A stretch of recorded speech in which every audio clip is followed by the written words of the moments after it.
네, 시간이 참 빨리 간다고 김봉선 선생님이 말씀을 하셨는데 그러네요. 이제 크리스마스 지나면 내년 2022년이죠.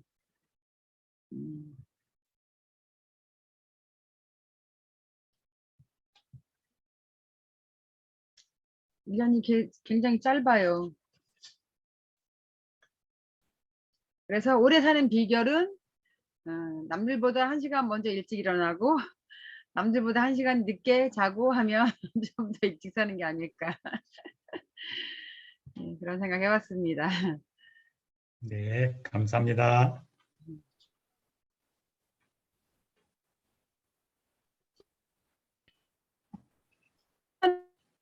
뭐 할까요?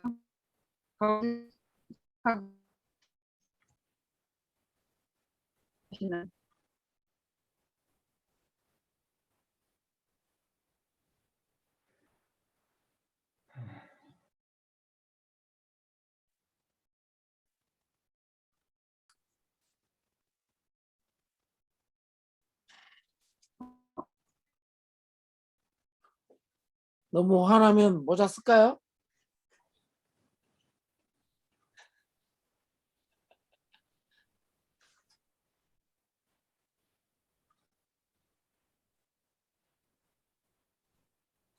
빛이 나서 좋은데요?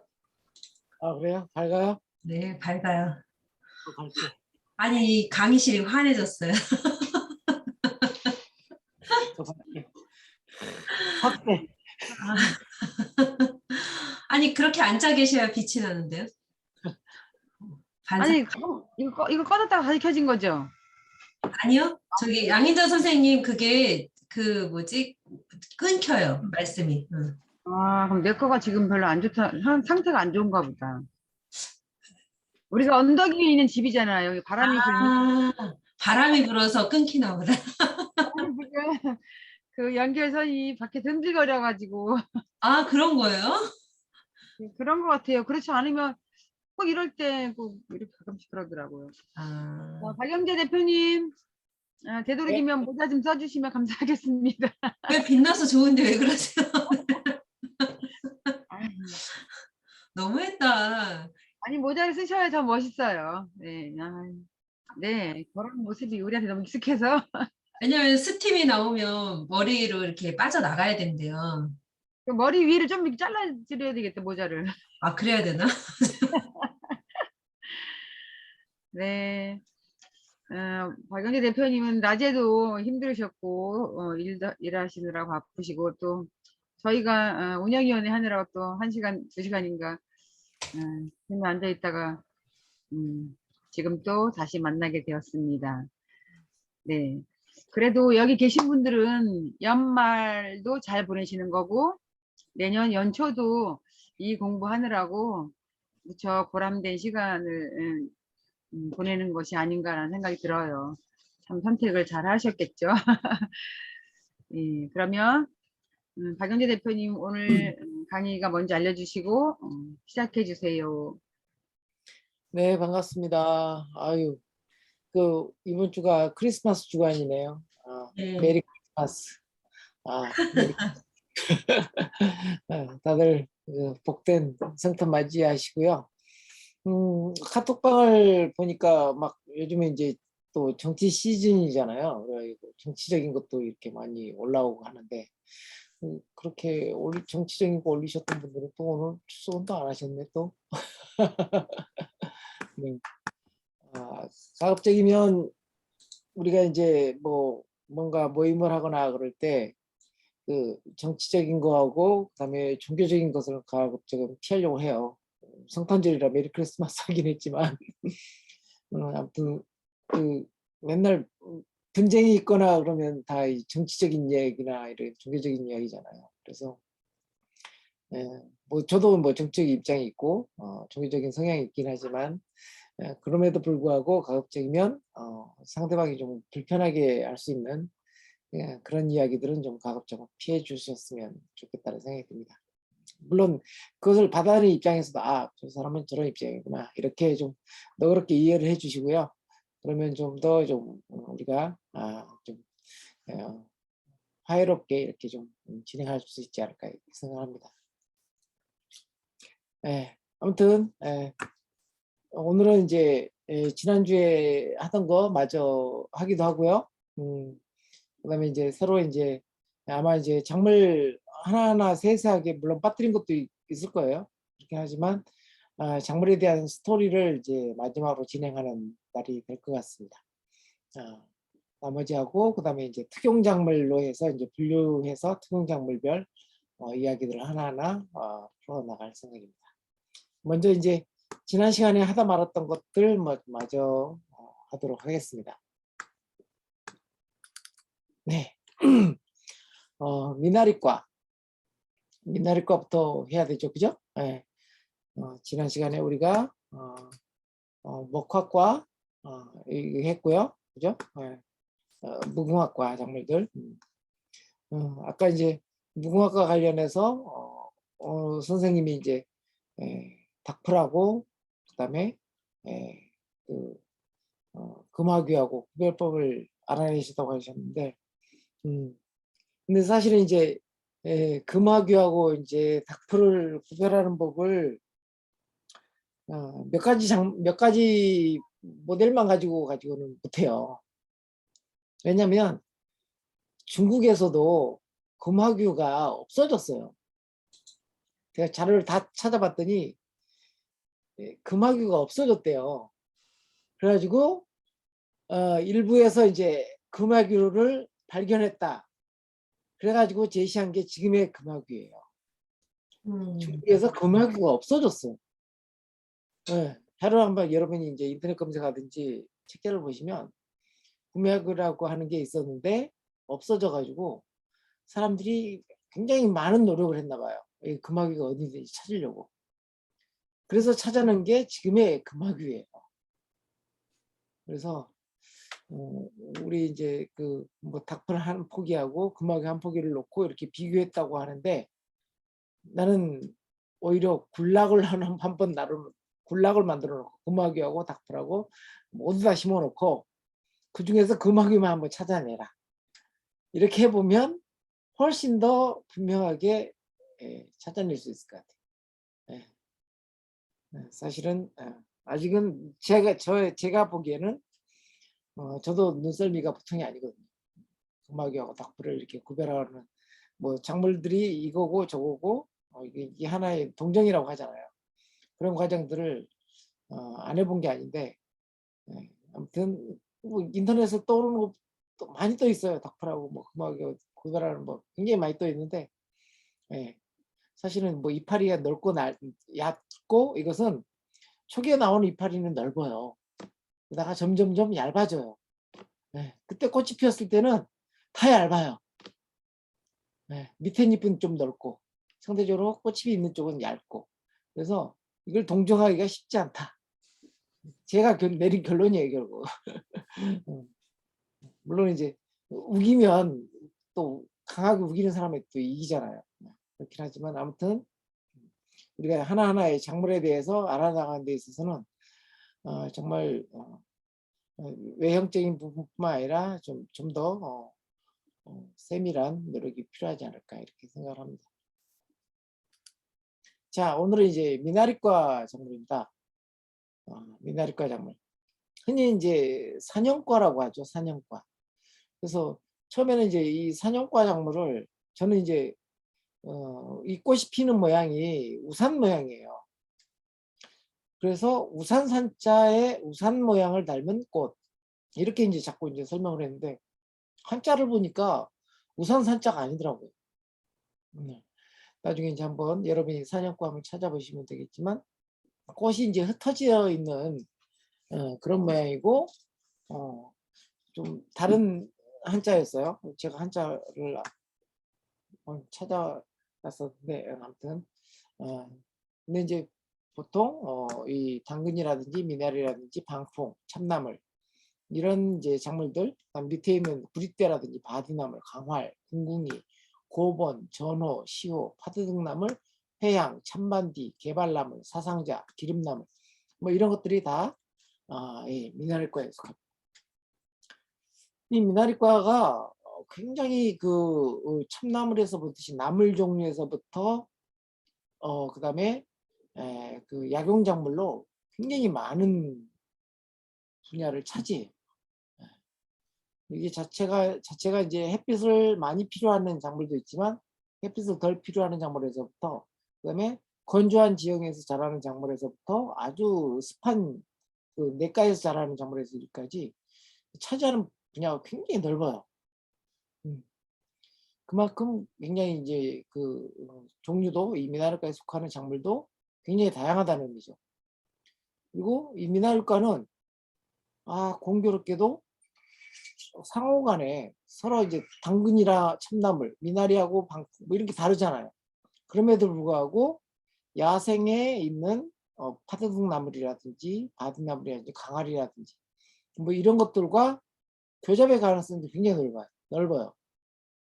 이게 교잡이 되면 그렇다고 해서 아예 그 중간종인 새로운 종이 태어난 게 아니라 그 고유에 가지고 있던 맛이라든지 이런 게 파괴되는 그런 형태예요.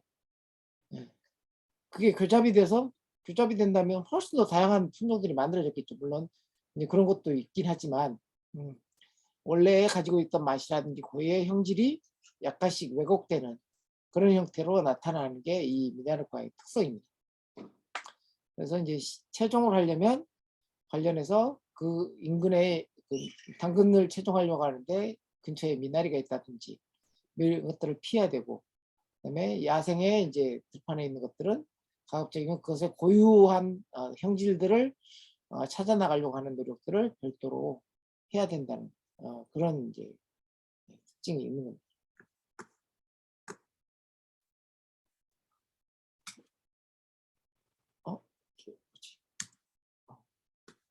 첫 번째로 이제 당근으로 이렇게 들어가 보면 보면 이제 우리가 당근 뿌리가 있고, 그다음에 이제 여기 옆에 노란 당근이 있고 흰 당근도 있고 이렇게 돼 있습니다. 그리고 당근 꽃을 보면 사냥과의 이제 저런 특징적인 어떤 색상을 내고요. 씨앗 모양을 보면 이후에 나타날 이제 다른 사냥과 작물들의 씨앗과 거의 비슷해요. 그래서 뭐 여기 보면 이제 이 씨앗 모양 비슷한 방풍 씨앗도 이거 비슷하고요. 그다음에 이제 뭐 어수리 씨앗도 얘하고 똑같아요. 그래서 굉장히 구분하기가 어려운 게 이 사냥과 작물들의 특징입니다. 그래서 이 파리 모양이라든지 그런 것들을 부수적으로 함께 봐야 이게 당근 씨앗이구나, 아니면 이게 어수리 씨앗이구나, 이런 걸 알 수가 있어요. 이제 흰 당근 같은 경우가 이제 토종 당근으로 좀 많이 알려져 있고요. 그다음에 일반적으로 재배하는 당근은 5촌 당근, 6촌 당근 뭐 이런 식으로 해서 촌수를 따져요.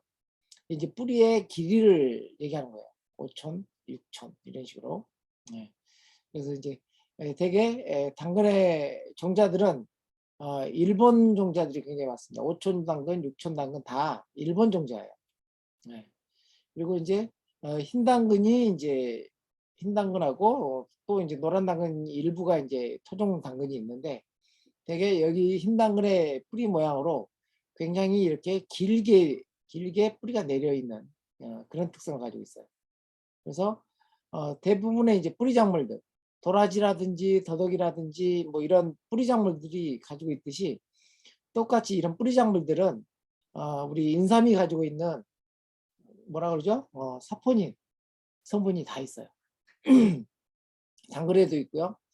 근데 이제 이 노란 당근하고 흰 당근하고 차이는 뭐냐면, 흰 당근이 사포닌 성분이 많아요.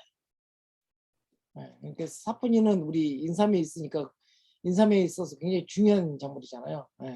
그렇처럼 사포닌 성분이 많으면 이게 약용 작물이구나, 약이 되겠네 하는 어떤 그런 긍정적인 의미도 있지만, 사포닌은 우리 그 콩과 작물에서 봤듯이 소화 흡수를 저해하는 요소가 있어요. 사포닌 성분이 약용 작물이긴 하지만 소화 흡수를 굉장히 저해하는 요소가 있다는 거예요. 그래서 보통 이제 이런 사포닌 성분이 있으면 사포닌 성분을 어느 정도 중화시키는 어떤 법제라는 과정을 통해서 먹게 되는 겁니다. 그리고 당근은 우리가 이제 그때 저장 물질이 어떤 형태로 있느냐에 대해서 얘기했을 때처럼 이 당근 자체는 표피 근처에 당분이 있어요. 그 껍질에 당분이 있는 거예요. 그러니까 당근을 우리가 그 칼로 이렇게 뭐 껍질을 벗겨서 요리하진 않잖아요. 그죠? 근데 일단은 껍질은 좀 껍질에 붙어 있는 잔뿌리만 제거한 상태로 먹죠. 그 이유가 껍질에 양분이 저장 물질들이 집중돼 있어요. 그래서 보통 급식이나 이런 데 들어갈 때는 이게 이제 이 껍질을 굉장히 그 채칼로 예쁘게 하려고 이렇게 잘라내거든요. 깎아내죠. 그러다 보니까 당분은 없이 푸석푸석한 그런 그 두부 같은 맛을 아이들이 느끼니까 당근을 싫어하는 거예요. 아이들은 당근을 싫어하거든요. 왜냐하면 조리 과정에 전처리 되면서 또는 이제 조리 과정에서 정말 당근의 고유의 맛을 없애버리기 때문에. 아무튼 좀 당근은 이런 모양 형태로 우리가 유지할 수 있고요. 뭐 볼 수가 있고요. 당근 씨앗을 채종할 때는 보시면 이제 중심대가 있고 그다음에 격가지들이 굉장히 많이 생겨요. 당근은. 근데 이제 격가지들을 다 씨앗을 받으려고 기다리면 이 봄가지 처음에 꽃 피었던 애가 굉장히 부실해져요. 그래서 가능하면 이 격가지에 생기는 꽃들은 솎아주는 것이 당근 씨앗을 원활하게 받는 방법이에요. 제가 격가지를 다 해봐도 결국은 이 중심가지에서 일부만 씨앗이 되거든요. 아무리 영양 관리를 잘해도. 그래서 격가지를 잘 관리해줘야 씨앗을 제대로 받을 수 있고요. 그 다음에 이제 줄무늬가 있는 노린재가 항상 이 꽃 피고 열매 맺는 동안에 생겨요. 보셨을 거예요. 갈색에 등딱지가 있는 큰 그 노린재 벌레가 엄청나게 와요.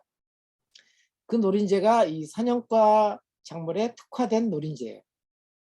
그러니까 당근하고 당귀, 그다음에 뭐 구리대 얘한테 다 와요.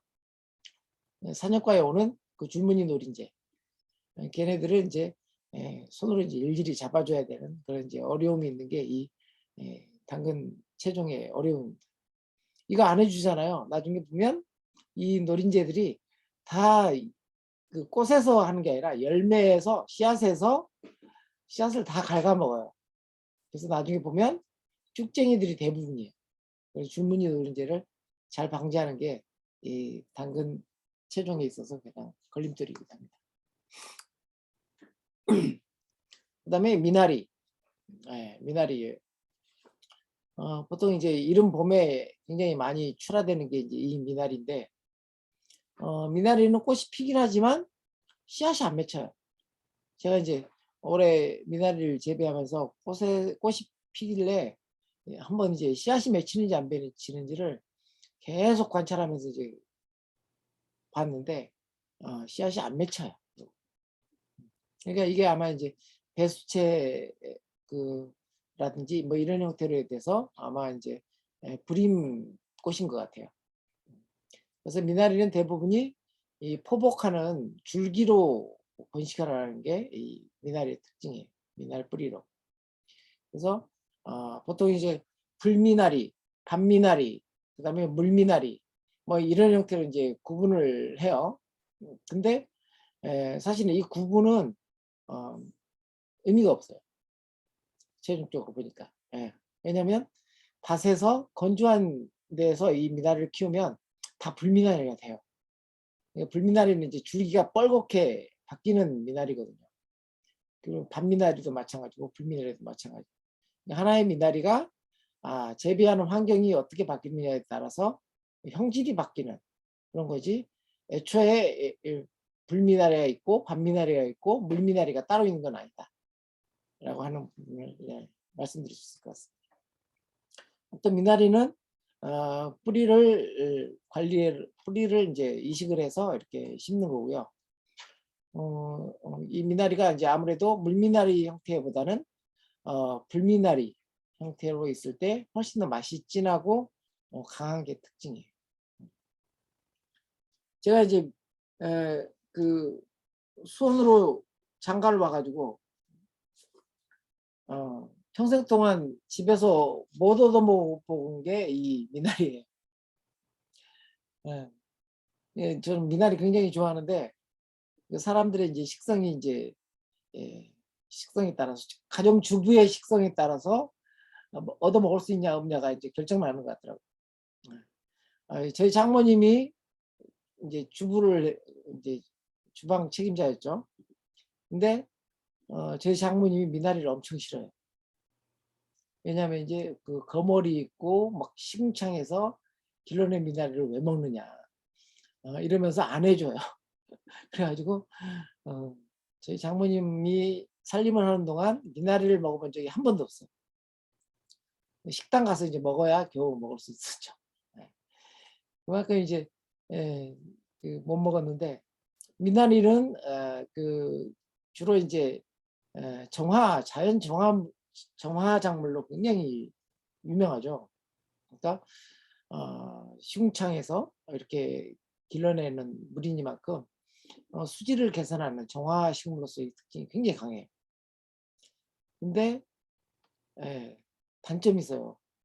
그러니까 이제 고전 농사라든지 이런 걸 보면 그런 수질을 정화하는 그런 작물임에도 불구하고 얘가 꺼리는 게 있어요. 뭐냐면 우리 쌀뜨물 있죠. 얘가 쌀뜨물을 싫어해요. 그러니까 다른 것은 다 정화하는데 쌀뜨물은 정화할 수 있는 능력이 없대.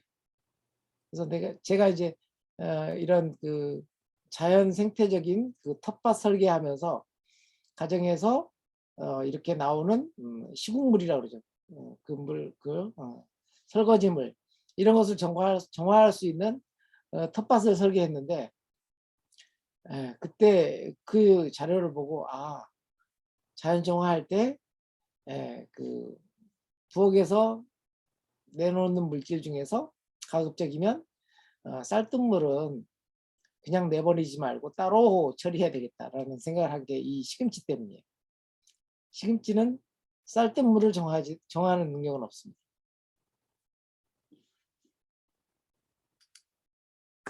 그 다음에 이제 방풍이에요.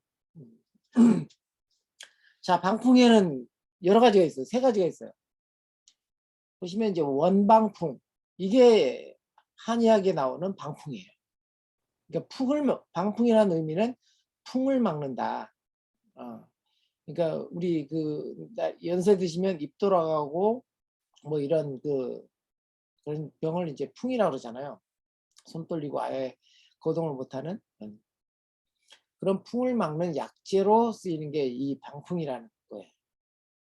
자, 보시면 원방풍이 그 한약재 이름의 고유의 방풍이고요. 그다음에 바닷가에서 해풍을 맞고 자라는 게 이제 갯방풍이라고 사진에처럼 훨씬 더 색깔이 진하고 잎이 굉장히 도톰한 다육질의 어떤 그런 특성을 가지고 있는 게 이 갯방풍입니다. 그리고 우리가 흔히 이제 밭 주변에서 그리고 또 재배하고 있는 것은 식방풍이라고 해서 갯기름나물이에요. 갯기름나물. 그래서 이제 우리 갯기름나물을 방풍으로 알고 있는 경우가 굉장히 많죠. 우리가 이제 토종씨앗 수집하면서 그 방풍씨앗 수집해서 농지청에 보내잖아요. 그러면 다들 이제 다시 회신이 와요. 그거 식방풍이고요. 갯기름나물입니다. 이렇게 다시 회신이 와요. 네.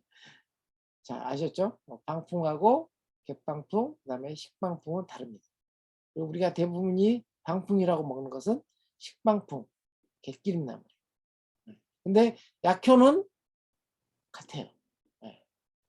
약효는 같아요. 물론 이제 야생인 원방풍, 방풍 이게 자체가 이제 훨씬 더 약효가 좋긴 하겠지만 기본적으로 이렇게 세 가지로 이렇게 구분된다는 점 유념을 하셨으면 좋겠습니다.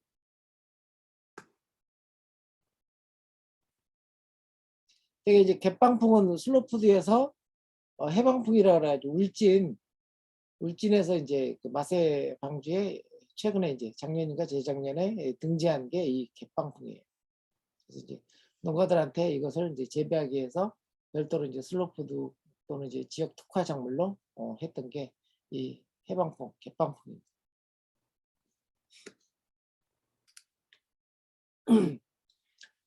자, 마지막으로 이건 뭘까요?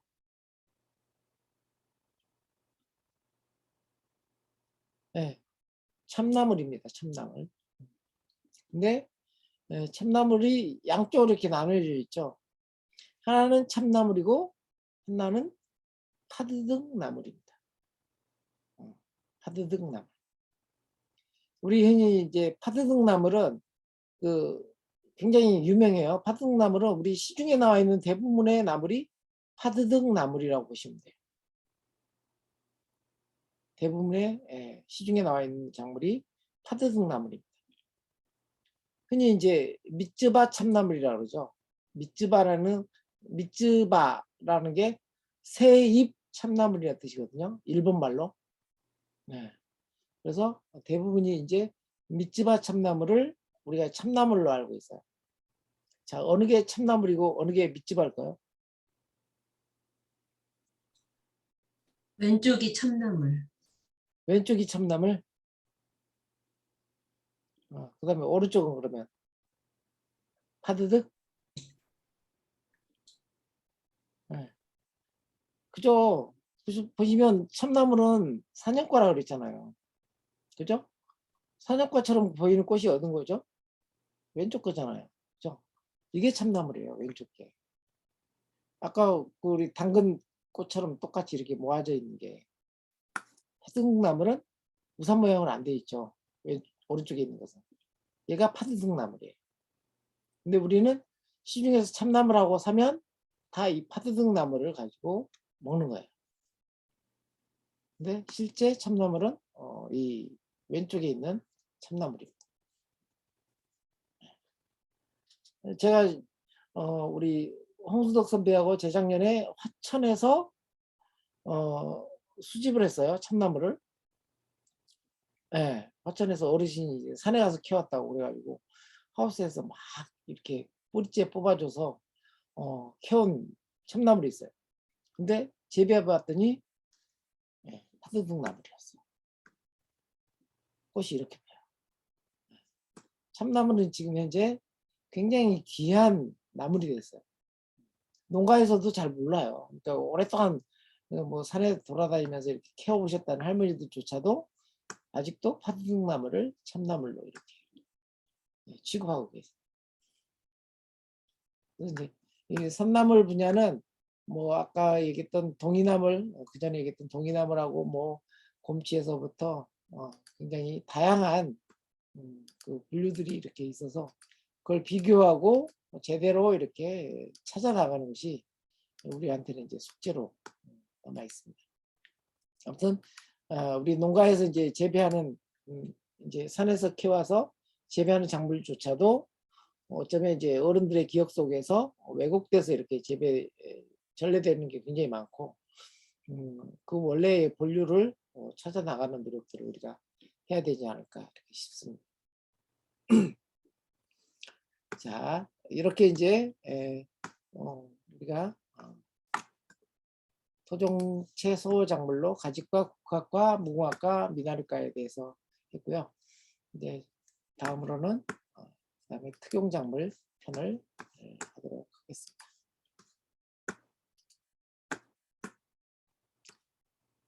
어디 갔지?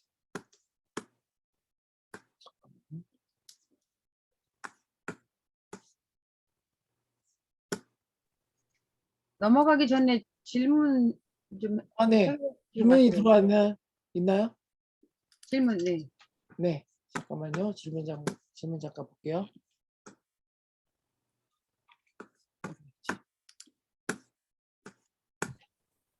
채팅창에. 네.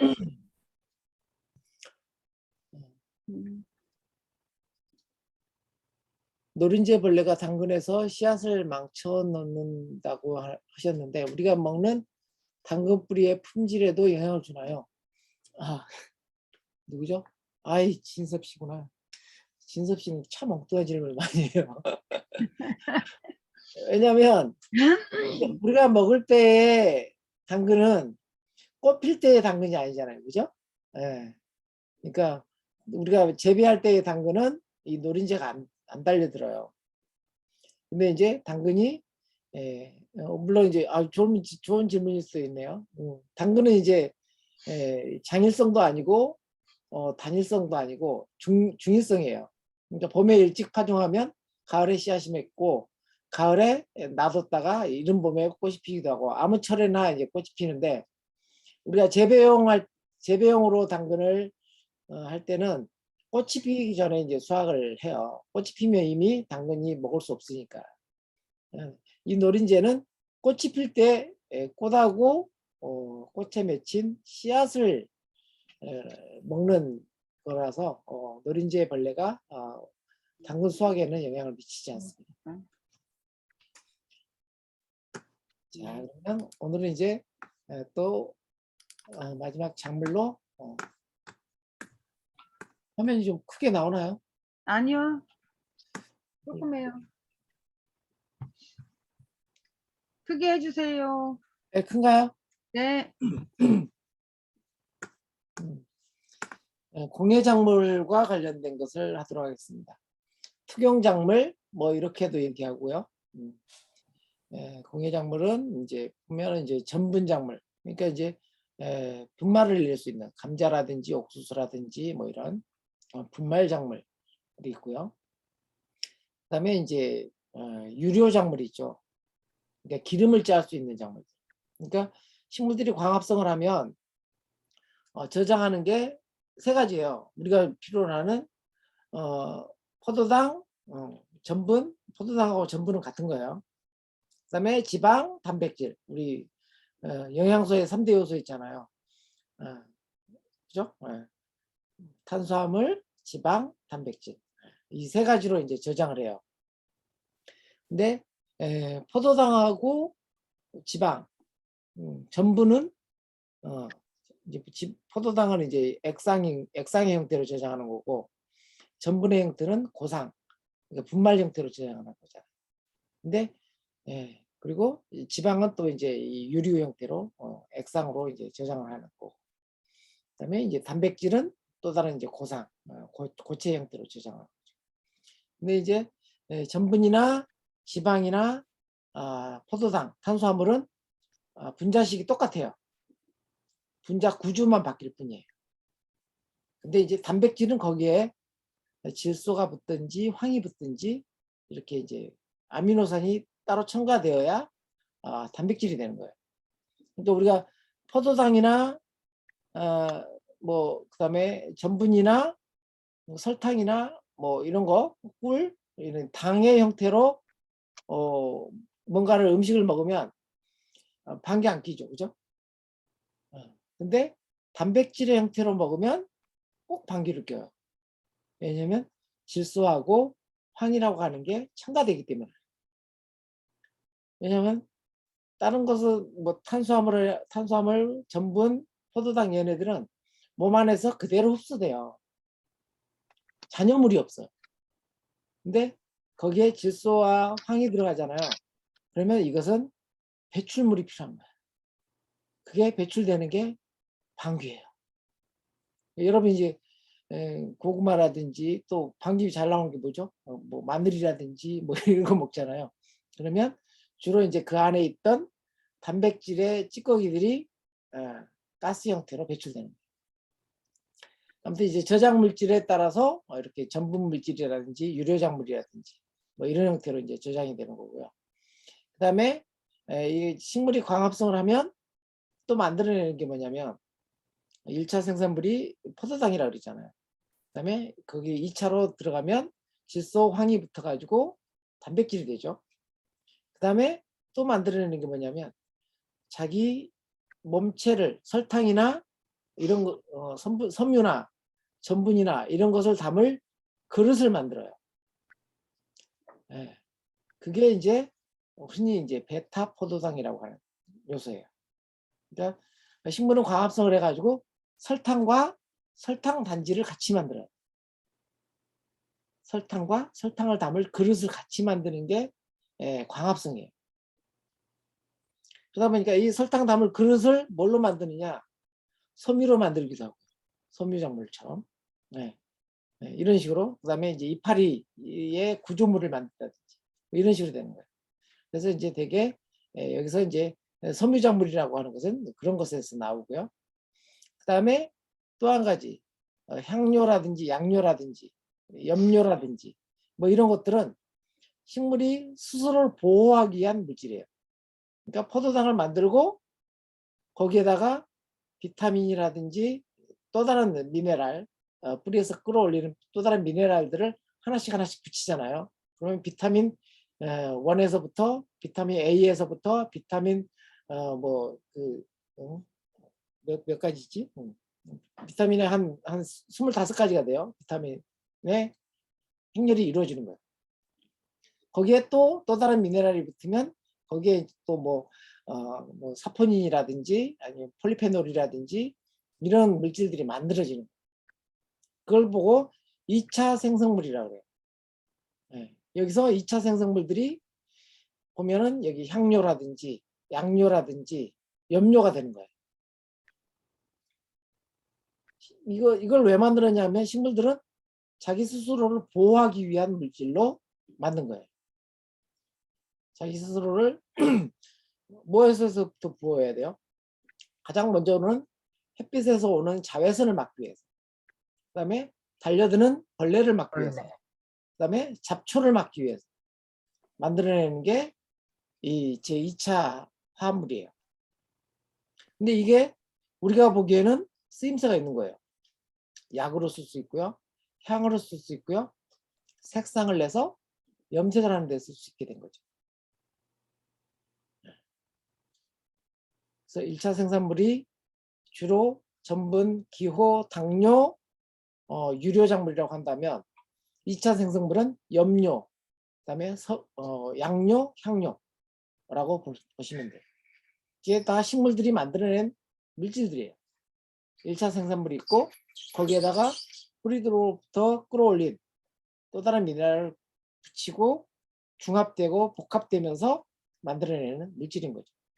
그것들은 자기 스스로를 보호하기 위해서 만드는 물질들. 자, 먼저 유지작물, 저작물질이 이제 기름일 때예요. 기름일 때. 꽃을 보고 어떤 작물인지 알 수 있겠어요? 이건 쉽죠? 처음 보는 사람들도 있겠지만 참깨예요. 참깨. 참 가운데 있는 것은 뭘까요? 꽃 보고 알아맞힐 수 있는 분. 퀴즈. 가운데 있는 꽃은 무슨 꽃일까요? 맞춰보세요. 유채. 유채? 땡. 유채꽃이 이렇게 생겼다고요? 유채는 십자가인데? 십자가꽃처럼 생겼나? 애기 똥풀? 땡. 분꽃? 땡. 아, 맞추는 사람이. 알 것 같은데 생각이 안 나네. 달맞이꽃입니다. 아, 맞다. 아, 달맞이꽃. 네, 맞아요. 여기는 이제 참깨고요. 그 다음에 왼쪽 구석에 있는 것은 피마자. 심하지. 아주까리꽃이고요. 그 다음에 이쪽은 아마꽃입니다. 아마. 그래서 이제 유지작물들은 대개 이제 우리가 기름으로 이제 저장을 하죠. 기름을 흔히 우리가 이제 지방이라고 하는데 정확하게 학술 용어로는 지방산이라고 해요. 지방산. 그래서 보면 이제 올레인산, 뭐 리놀레산, 로즈마린산, 무슨 산 이렇게 들어가는 게 지방은 기본적으로 지방산이에요. 그래서 지방산들이 되게 이제 하는 역할들이 뭐냐면 항산화 기능들이 많아요. 그러니까 우리 몸에 이제 흡수했던 지방산들이 되게 이제 몸에 혈관이라든지 이런 데 쌓이잖아요. 그러니까 지방은 지방으로 녹이는 거예요. 지방을 지방으로 녹이는 거예요. 근데 지방은 또 산이라고 그랬잖아요. 산을 녹이는 것은 알칼리잖아요. 그죠? 알칼리성이 또 산을 녹이죠. 우리가 이제 주방에서 설거지할 때 기름때 끼면 주방 세제 넣잖아요. 그죠? 주방 세제는 대개가 다 강알칼리예요. 왜냐하면 지방은 산이기 때문에 기본적으로. 산은 알칼리로 막거나 지방은 지방으로 막거나. 왜 우리 그 기름 꼈을 때 우리 뭐야 그 되게 그죠? 바이오 디젤이라든지 아니면 뭐 그 윤활유로 이렇게 닦아내는 경우 있잖아요. 기름때를. 그런 것처럼 기름은 기름으로 벗기든지 아니면 기름은 역으로 산하고 반대인 알칼리로 벗겨내는 거예요. 아무튼 이제 지방은 기본적으로 산의 형태를 내고 있고 그리고 각 작물마다 가지고 있는 산의 특징들이 다 달라요. 네.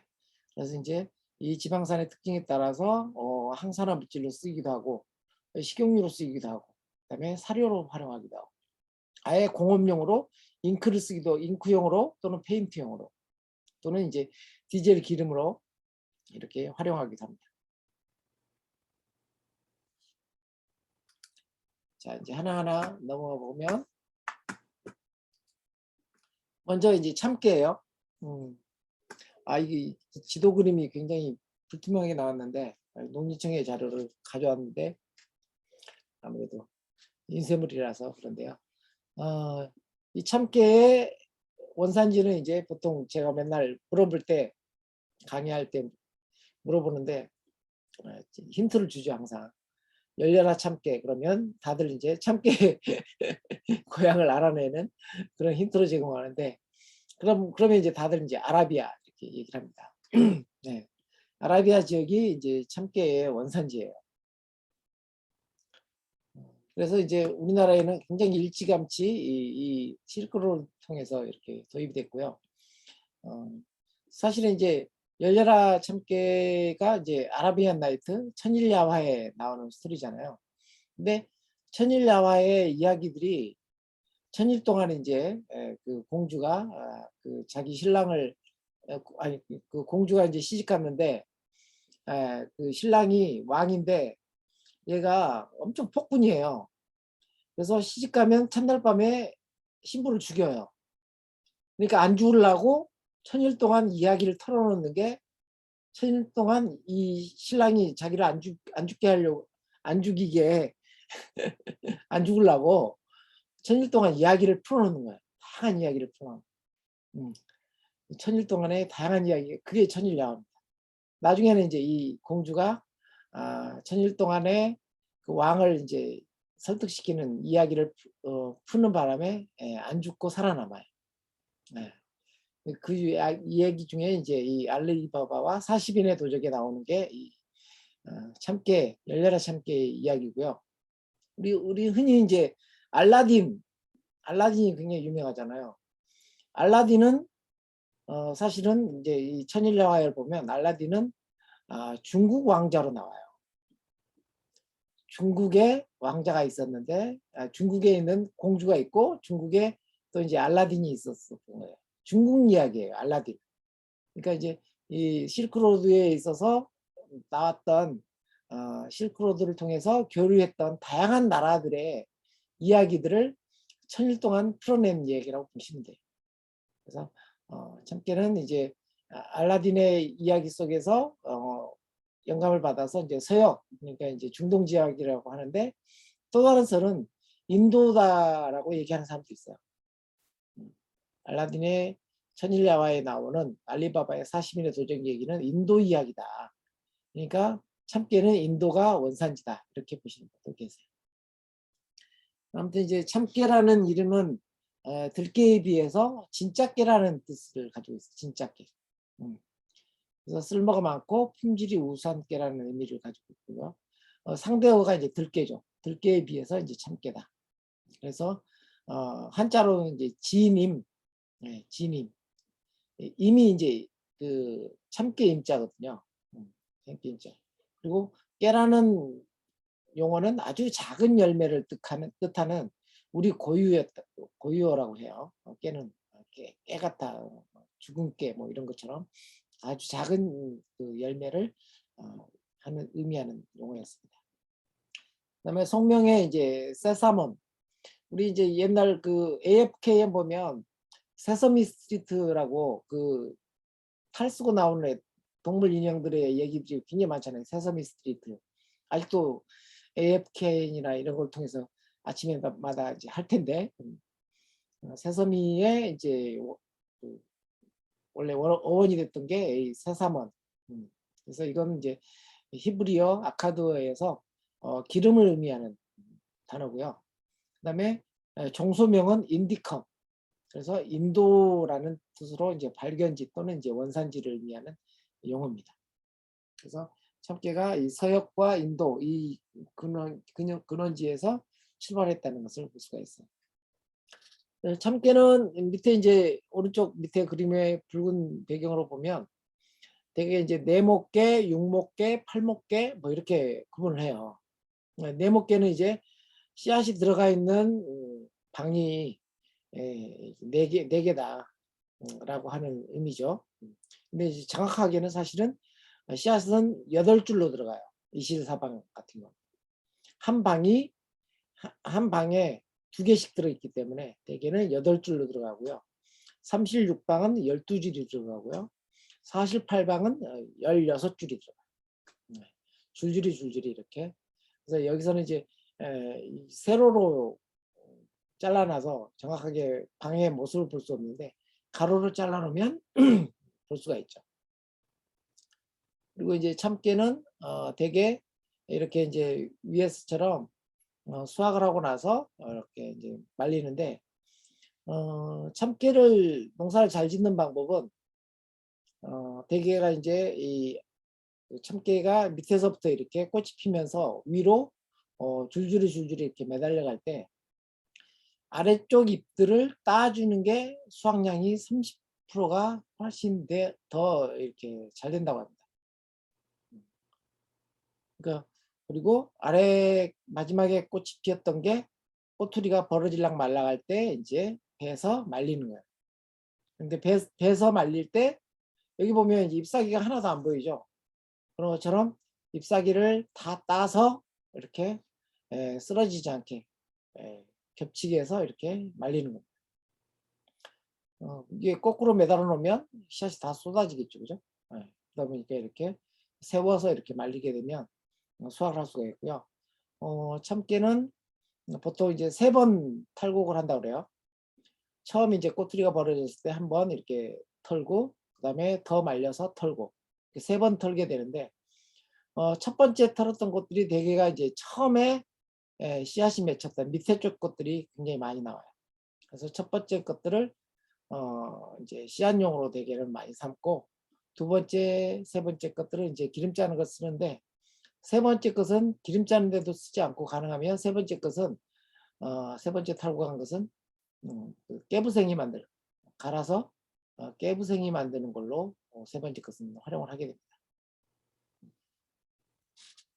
우리가 이제 속담에서 이제 그 금슬 좋은 부부가를 봤을 때 이제 깨가 쏟아진다고 그러잖아요. 그 얘기는 참깨를 심었을 때 되게 이제 이렇게 흩어뿌림을 하거나 아니면 이제 줄뿌림을 하거나 전파를 하거나 나중에 최종적으로 남겨서 자라게 하는 것은 2포기만을 자라게 하거든요. 그러니까 참깨는 부부로 자라게 하기 때문에 이런 얘기가 나온 거예요. 그러니까 부부로 키우는 참깨가 수확량이 많으니까 깨가 쏟아진다고 그러는 거죠. 금술 좋은 부부를 보고 깨가 쏟아진다는 얘기는 농사에서 나오는 이야기라고 보시면 됩니다.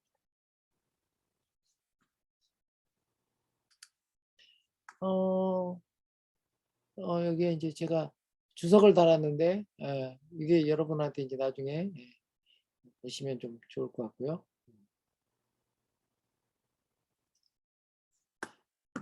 다음으로 넘어가겠습니다. 다음은 이제 흑임자예요. 임자 그랬으니까 참깨죠, 그죠? 근데 보면 지금 현재 이 2개의 꽃이 있는데 이 아까 참깨 꽃이 이제 왼쪽 꽃이고요. 그다음에 가운데 있는 게 흑임자예요. 참깨와 흑임자를 구분하는 거예요. 꽃을 보면 이게 지금 약간 구별이 좀 안 되게 돼 있긴 한데 흑임자 꽃이 훨씬 더 이 그 자색의 색상이 많이 납니다. 그리고 이파리도 굉장히 넓은 편이고요. 그리고 꽃도 드문드문 달리는 게 이 흑임자의 특징이에요. 그래서 이제 제가 이제 수집하다가 다니면 할머니들한테 이거 흑임자네요. 그러면 할머니들이 깜짝 놀래요. 할머니들도 잘 모르는 경우가 있거든요. 자기가 뿌려놓고 이게 참깨인지 흑임자인지 모르는 경우가 있는데 이 수집하러 다니는 사람이 이거 흑임자잖아요. 그러면 금방 놀래요. 줄기도 약간 좀 두툼하고 이파리 색상도 약간 좀 진한 게 이 흑임자의 특징이에요. 자, 이제 참깨와 흑임자의 효능은 이제 이렇게 토코페린이라든지 아미노산이 많아서 항암 효능이 좋고요. 흑임자는 특히 이제 검정 색상을 갖고 있다 보니까 안토시아닌이 많겠죠. 그래서 활성산소를 제거해서 피부 노화를 막는 효과가 있고요. 그다음에 이제 이 그 케라틴이라는 성분이 있어가지고 두피 건강, 그리고 이제 검은색이니까 우리 서리태 얘기하듯이 흰머리가 좀 더디 나게 하는 그런 효과가 있고요. 리놀산과 레시틴 이런 것은 이제 동맥경화라든지 고혈압 환자에게 좋아서 건망증과 침호 예방에 좋은 효과를 있어요. 그리고 미네랄로는 이제 칼슘하고 철분이 많아서 노약자라든지 어린이에게 좋고, 특히 이제 산모들이 이제 모유 부족할 때 효과가 좋다고 합니다. 이제 참기름을 우리가 짜놓으면 대개가 이제 보통 그 색상이 짙은 그런 소주병에다 이렇게 저장을 하게 되는데, 그 이유가 이제 햇볕과 공기 중에 이렇게 노출되면 산패가 이루어지기 때문에 가능하면 짙은 색깔의 병에 저장을 하고 냉암소에다가 냉장고라든지 이런데 햇빛이 들어가지 않는 곳에 이렇게 보관하는 것이 굉장히 중요합니다. 그리고 이제 이렇게 고혈압이라든지 뭐 이런 효과가 있는 대신에 몸이 찬 사람들, 이런 사람들한테는 또 당연히 몸이 차면 소화력이 약한 사람들이거든요. 그리고 또 이제 혈압이 낮은 사람들이고, 이런 사람들한테는 주의를 해야 되는 게 이게 효과입니다. 부작용이죠. 네.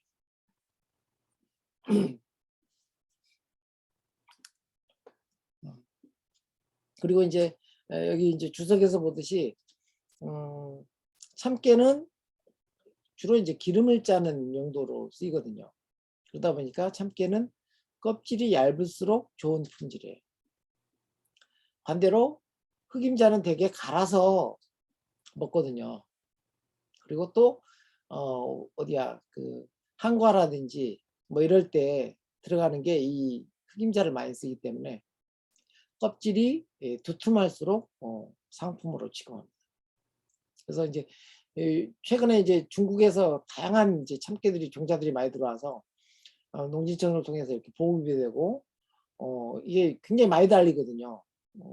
토종 참깨에 대해서 중국 참깨가 다닥 참깨라 그래가지고 굉장히 많이 달립니다. 그러다 보니까 중국 참깨가 굉장히 많이 퍼져 있어요. 근데 어르신들이 이제 몇 년 이제 참깨를 재배해보고 다시 토종으로 돌아가는 이유가 뭐냐면 중국 참깨의 껍질이 굉장히 두툼해요. 그래서 기름을 짜도 이게 기름이 많이 안 나오고 안 좋으니까 다시 토종으로 돌아가고 있어요. 흑임자는 그에 비해서 이제 깨부생이라든지 한과라든지 뭐 이런 용도로 쓰기 때문에 껍질이 두툼할수록 훨씬 더 상품성 있는 가치를 갖습니다.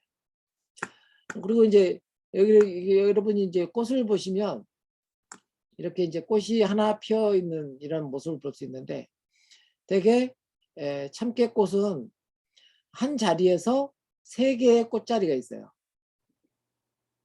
3개의 꽃자리가 있는데 3개의 꽃자리가 다 개화하는 경우는 굉장히 드물어요. 대개는 3개의 꽃자리에서 하나 또는 2개만 꽃이 맺어요. 근데 이제 중국 참깨는 이 3자리에 다 꽃이 맺혀요. 그래서 다닥참깨라고 해요. 다닥다닥 매달린다고 해서 다닥참깨. 근데 토종 참깨는 꽃이 피는 자리에 3자리 다 꽃이 맺는 경우가 거의 드뭅니다. 그래서 이제 아까 앞에서 봤듯이 이제 3목계, 2목계, 4목계, 뭐 6목계, 8목계 뭐 이런 것도 있지만 다닥참깨라든지 게이름에서 느릿깨라든지 뭐 이런 용어로 이제 쓰이는 거고요. 그다음에 이제 뭐 조생종이냐 중생종이냐 만생종에 따라서 또 참깨 이름이 구분되기도 합니다.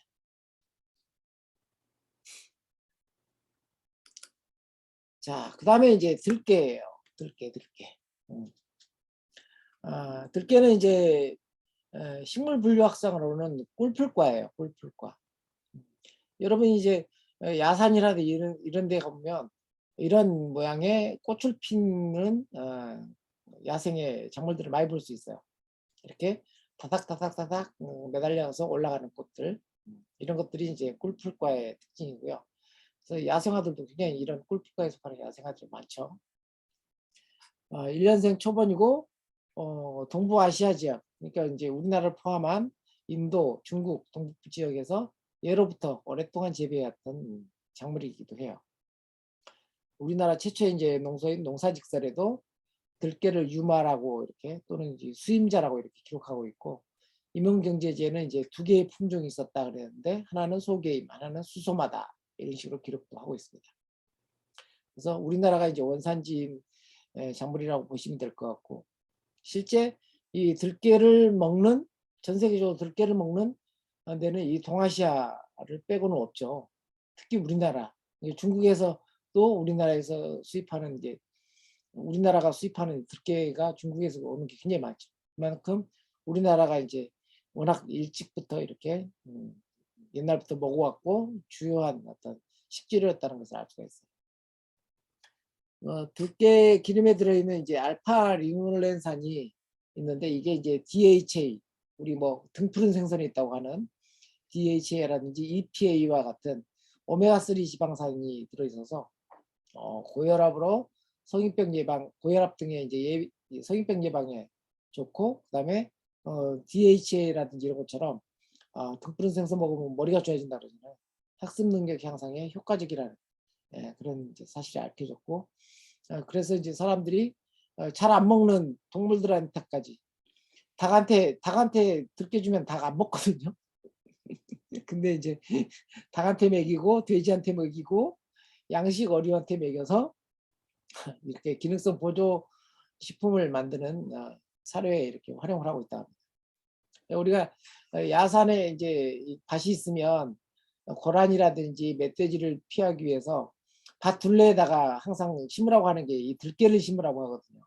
왜냐하면 야생동물도 들깨는 안 먹어요.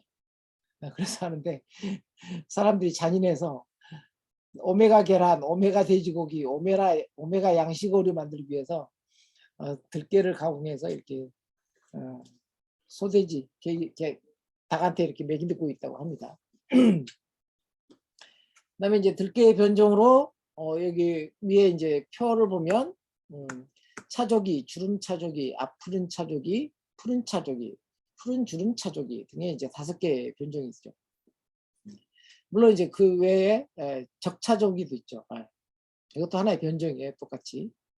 여기는 기록을 안 했는데, 아무튼 이제 학명은 이렇게 다르지만 들깨 변종으로 하나하나씩 이렇게 예시되고 있는 작물들입니다.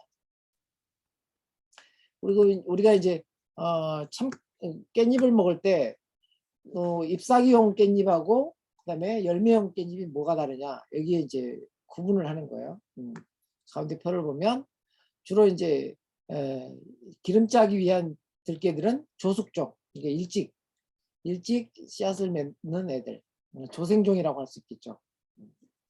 그런 애들을 이제 그 씨앗 받기용 이제 들깨라고 하고요.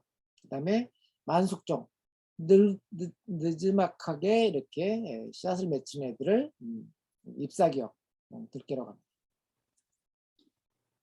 그다음에 이제 금만숙은 이제 최근에 이제 입채소용으로 도입된 게 이제 극만숙, 그러니까 이제 잎사귀용이죠. 그러니까 우리가 시설 재배를 하는 그런 작물들이에요. 그래서 이제 차족이라든지 뭐 이런 것은 이제 청차존이, 적차존이, 아니면 적소엽이니 청소엽이니 이렇게 해가지고 나오는 애들은 흔히 이제 다른 이제 효소를 만든다든지 이런 형태로 최근에 이제 약용작물로 이렇게 취급을 받고 있습니다.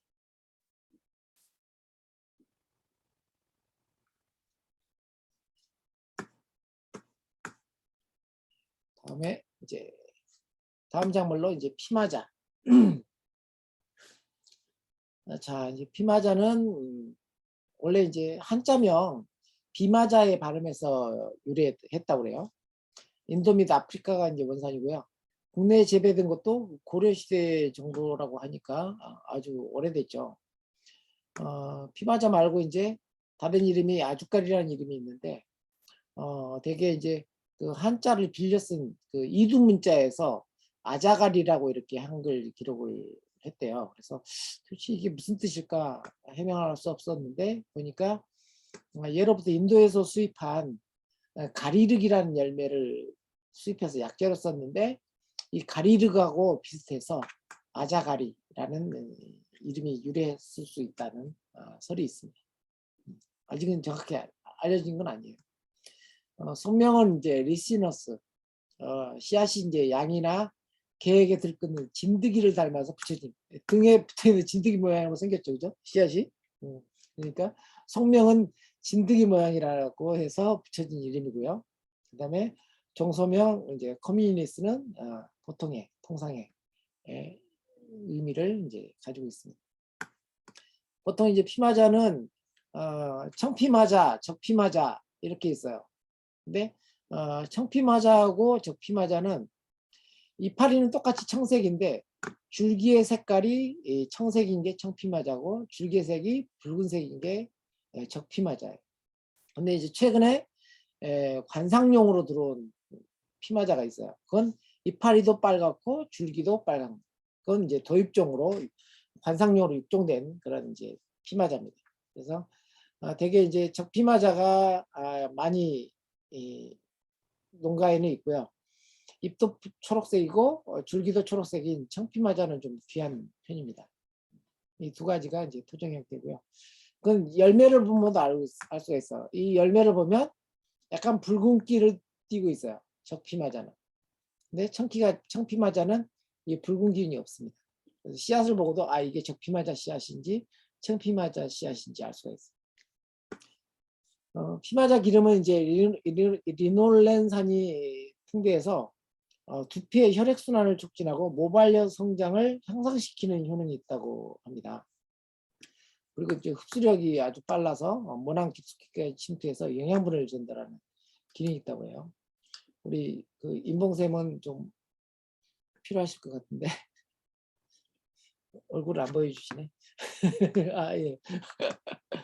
피마자 기름은 또 이제 복통이 생기면서 소장을 통과할 때 이제 그 지방물 분해 효소의 작용을 받아서 분해되어서 자극성 피마자산을 방출하기 때문에 장이나 이 장관의 그 유동 운동을 증가시키고 설사를 유도해서 대장이나 소장 안에 있는 어떤 그런 유동 물질을 빨리 배출하는 그런 기능이 있다고 해요. 그리고 이제 편두통에도 효과가 있고 신체의 저항력을 키우는 데도 효과가 있다. 이 피마자 기름을 이제 보통 피부에 쓸 때는 건성 피부냐 지성 피부냐에 따라서 어떤 오일을 섞느냐 이렇게 따라서 이제 다양하게 블렌딩을 해서 미용용 그 피마자 오일로 사용한다고 합니다. 여기는 이제 제가 설명을 했던 거예요. 피마자였고요. 그 다음에 이제 아마입니다. 아마. 이 아마는 우리나라에서는 사실 이제 옛날부터 재배했는지에 대한 기록들을 찾아볼 수가 없는데, 근데도 심었다는 기록들이 남아 있어요. 일단 좀 읽어보면 우리 그 십자가에 못 박히신 예수님의 증거로 이제 그 토리노의 성의가 굉장히 유명한데요. 물론 이제 이걸 검증을 했더니 뭐 가짜더라 이렇게 밝혀지긴 했지만 아직도 그래도 로마 교황청에서는 이걸 인정하고 있어요. 아마포로 만들어진 이 성의는 예수 그리스도가 십자가에 못 박혀 숨지고 나서 부활하기 전까지 시신을 감쌌던 천이다 이렇게 알려져 있어요. 이게 이제 아마 천으로 싼 거예요. 물론 나중에 이제 막 탄소 연대기 측정해 봤더니 그보다 훨씬 후대다 그래가지고 가짜다 그랬는데 아직도 로마 교황청은 계속 이걸 밀고 있어요. 아마는 이제 5,000년 전부터 인도나 이집트에서 섬유작물로 재배했고요. 유럽에도 전파돼서 18세기 초까지 섬유작물로 1위를 차지했다고 그래요. 나중에 이제 목화에 밀려나기는 했지만 우리나라에도 과거 기록에는 없는데 그래도 60년대까지 아마를 재배했다는 기록이 남아 있어서 이게 이제 언제 도입되고 그런 것은 알 수 없지만 아마도 우리나라에서 재배를 하지 않았을까 이렇게 추론을 하고 있습니다. 아마 섬유의 특징은 이제 수분 흡수라든지 그다음에 발산, 수분이 이제 몸에서 땀을 했을 때 땀이 빨리 이제 밖으로 빠져나가게 하는 것 이런 것도 강하고요. 그다음에 열에도 강하고 또 부드러우면서도 질기고 색깔도 이제 다양하게 이렇게 낼 수 있어서 굉장히 그 애용을 했던 그런 작물인 것 같아요. 그러니까 이제 특히 이제 이런 특징들은 사막 지형에서 굉장히 많이 필요했겠죠. 그러다 보니까 뭐 이런 이집트라든지 인도라든지 아까 얘기했던 예수의 이제 성의로 이렇게 알려지게 됐겠죠. 그리고 아마씨의 기름인 이제 아마인유는 인쇄용 잉크나 페인트의 재료로 쓰이고 있고요. 최근에 이제 허브 하시는 분들이 이 아마꽃을 많이 심는데요. 그래서 아마는 꽃차라든지 뭐 이런 형태로도 지금 현재 꽤 다양한 분야를 좀 개척하고 있는 그런 게 이제 아마라고 하는 이 작물입니다. 자, 다음에 이제 달맞이 꽃입니다. 여러분이 이제 퀴즈 냈는데 못 맞췄던 가운데가 달맞이 꽃이고요. 그러면 오른쪽에 있는 건 뭐죠? 달맞이 꽃 비슷하게 생겼는데. 달맞이고 예, 이건 최근에 육종돼서 나온 낫달맞이. 낫달맞이 꽃입니다. 낫달맞이. 예, 달맞이 꽃은 보통 이제 그 저녁에 피었다가 아침에 시들어서 이렇게 달맞이 꽃인데 낫달맞이 꽃은 어떤 이 관상용으로 육종돼서 낮에도 피게 이렇게 만들어낸 거예요. 그러니까 이제 최근에 이 낫달맞이 꽃은 그 관상용으로 굉장히 재배하는 사람들이 많죠. 근데 달맞이 꽃은 정말 이 달맞이 꽃을 씨앗을 받기 위해서 한 농가가 아니면 거의 이제 야생화돼서 이렇게 재배하는 농가들이 별로 없죠. 근데 제가 이제 이 달맞이 꽃을 재배해 볼 욕심을 냈다고 하기는 좀 그렇긴 하지만 이게 수확량이 엄청나요. 낫달맞이 꽃 한 20포기인가? 에서 제가 이제 얘가 쓰러지면 씨앗이 떨어져 버리는데 똑바로 서 있는 애에서 한 20포기에서 씨앗을 받았는데 한 2kg 가량 나와요. 이게 엄청나더라고요. 한 20포기 정도에서 야생으로 지가 자란 것이 쓰러지지 않아서 씨앗을 받았는데 2kg 나왔어요. 그러니까 얘가 제대로 키우기만 하면 이 생산성이 있겠다라는 생각이 들었어요. 엄청나요. 그러면 이제 기름을 짤 수 있겠죠, 그죠? 그리고 이제 달맞이 꽃의 이제 꽃말은 기다림이라고 합니다. 이게 달맞이 꽃이 밤을 기다리는 꽃이네. 달맞이 꽃의 효능은 이제 달맞이 꽃 종자유에 들어있는데요.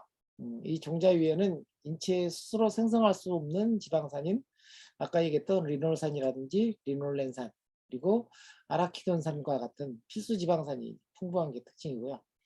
특히 이제 감마 리놀렌산이 많이 들어있는데 자연계에서는 모유하고 이 달맞이꽃 종자유에만 들어있는 아주 귀한 성분이라고 합니다. 감마 리놀렌산이. 그래서 이제 굉장히 중요하고요. 특히 이제 달맞이꽃은 여성용 여성 호르몬 불균형 그러니까 막 그 갱년기에 이제 막 오는 다양한 증상들을 완화시키는 게 가장 중요한 역할을 하는 게 이 달맞이 종자유라고 하고요. 그다음에 혈액을 맑게 하고 콜레스테롤 수치를 낮추는 역할을 합니다. 그리고 이제 비만을 예방하고 잉여 영양분 소비를 활발하게 해서 비만에 아주 효과가 있는 게 이 감마리놀렌산의 특징입니다. 그리고 이제 피부를 진정시키고 보습력을 높여서 이제 화장품의 원료로 이제 같이 이제 배합해서 많이 쓰는 게 이 달맞이 기름입니다. 먹는 방법은 기름 한 스푼 매일 기름 한 스푼을 먹으면 아주 좋고요. 그다음에 어린 싹이 났을 때 나물 반찬을 하는데 이때는 이제 보통 줄기가 좀 약간 맛이 신맛이 난대요. 그래서 그것을 매운맛이 난대요. 줄기가. 그래서 데쳐서 이렇게 나물 반찬을 하면 좋다고 그러고요. 보통 이렇게 꽃이 피었을 때는 꽃을 가지고 식김을 해서 먹기도 한다고 합니다. 다음은 이제 섬유작물입니다. 섬유작물. 아까 얘기했듯이 이 식물이 광합성을 하면 우리가 먹을 수 있는 포도당, 전분 이런 것만 만드는 게 아니라 그것을 담을 수 있는 그릇도 만든다고 그랬잖아요. 그죠? 그게 이제 섬유의 일입니다. 자, 이 그 왼쪽 위에 있는 게 이제 대마예요. 대마. 요즘 이제 그 정신성 뭐 금지로 인해서 경찰이 파종해야 되고 뭐 이래야 되는데 요즘은 이제 각국에서 이것을 하나하나 풀어주는 데도 있어요.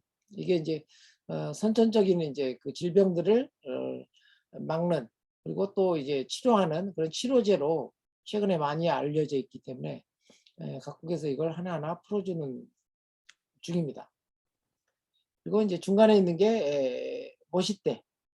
우리 모시떡 할 때 그거죠. 모시배를 짤 때 하는